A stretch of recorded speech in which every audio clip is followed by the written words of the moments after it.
Welcome to The Explainer. So today we're tackling a topic that usually fills people with absolute dread: water damage and property flooding. But we're going to flip the script and transform it into a high-stakes, incredibly fascinating scientific rescue mission. We'll be looking at a compelling case study based on the operations of Reliance water damage restoration out of Pittsburgh, specifically focusing on the highly vulnerable West Mifflin area. This isn't just about, mopping up a spill in your basement. It's about understanding the complex, hidden interplay between local geography, aging infrastructure, and literally applied chemistry. Here's our roadmap for the explainer. First, the West Mifflin water trap. Second, the 48-hour mold clock. Third, the science of water. And finally, the three-phase rescue. Okay, let's dive right into this. Section 1, the West Mifflin water trap.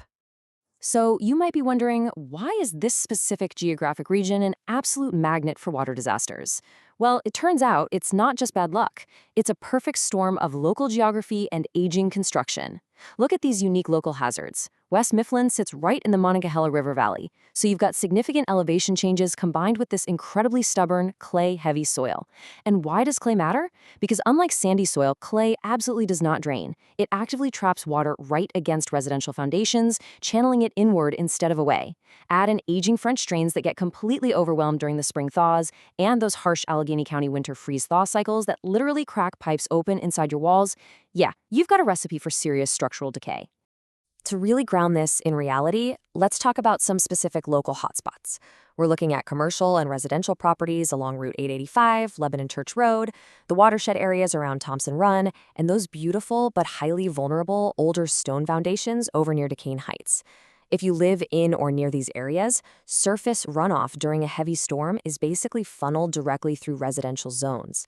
And those older stone foundations, they absorb that trapped groundwater like a giant sponge. Honestly, it's not a matter of if moisture will test those walls, but when. Which brings us to Section 2, the 48-hour mold clock. Once water actually breaches a property, the whole game changes instantly. Your timeline shifts from a long-term geographic vulnerability to an immediate high-stakes emergency where you are fighting a literal ticking clock. 48 hours.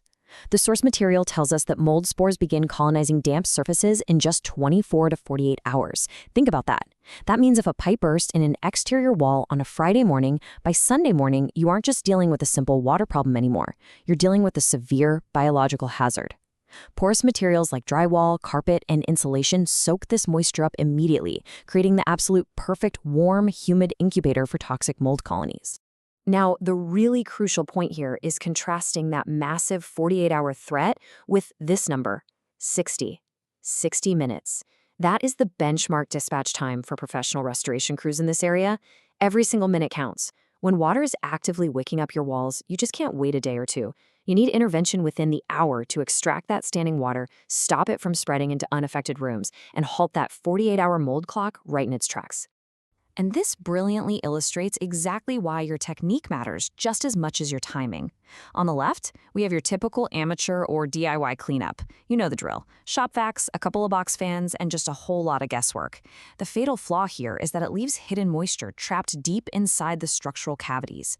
But on the right, we see the professional response. They're bringing in thermal imaging cameras that can actually see cold water trapped behind your drywall, industrial-grade dehumidifiers, and precise moisture mapping. Basically, the amateurs treat the surface, while the professionals treat the structure. And that perfectly sets up Section 3, the science of water.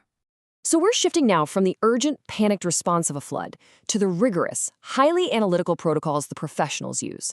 The IICRC standards kind of act as the industry Bible for water damage, and they break it down into 3 distinct categories. Category 1 is clean water. Think of burst supply line in your kitchen. It's obviously dangerous to the structure, but rapid extraction and drying can fix it safely. Category 2 is gray water, like a dishwasher leak, which needs an antimicrobial treatment because it carries potential contaminants. But Category 3? That's black water. We are talking sewage backups from combined sewer systems or muddy floodwaters from an overwhelmed creek. This stuff is highly toxic. It requires hazmat-level protective equipment, the complete removal of affected materials, and full decontamination. The danger level absolutely dictates the science used to fight it.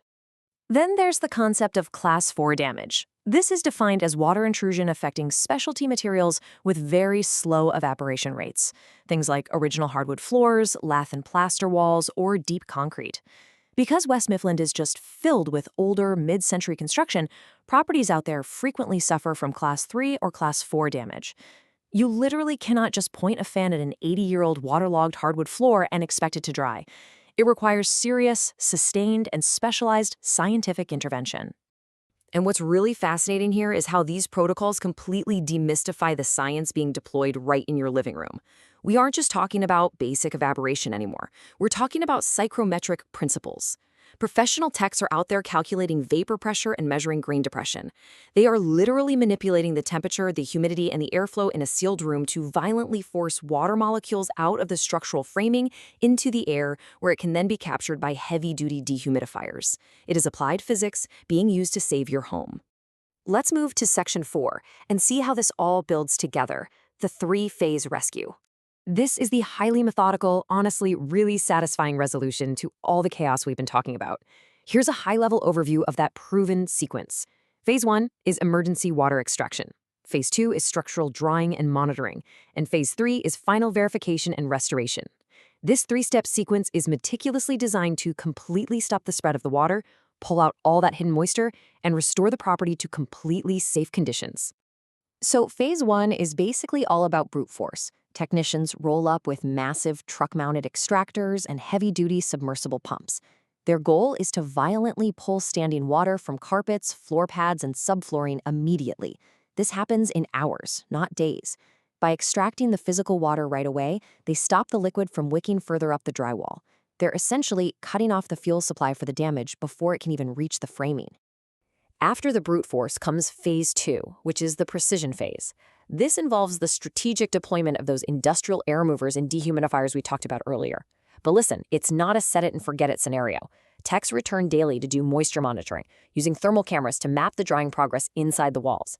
They're constantly adjusting the equipment placement based on daily vapor pressure measurements, making sure absolutely no hidden moisture is left behind to spawn mold weeks down the line. Finally, we reach Phase 3, final verification and documentation. This is where peace of mind and financial relief really come into play.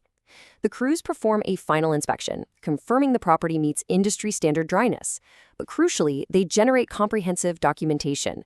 We're talking moisture logs, thermal photos, daily equipment data.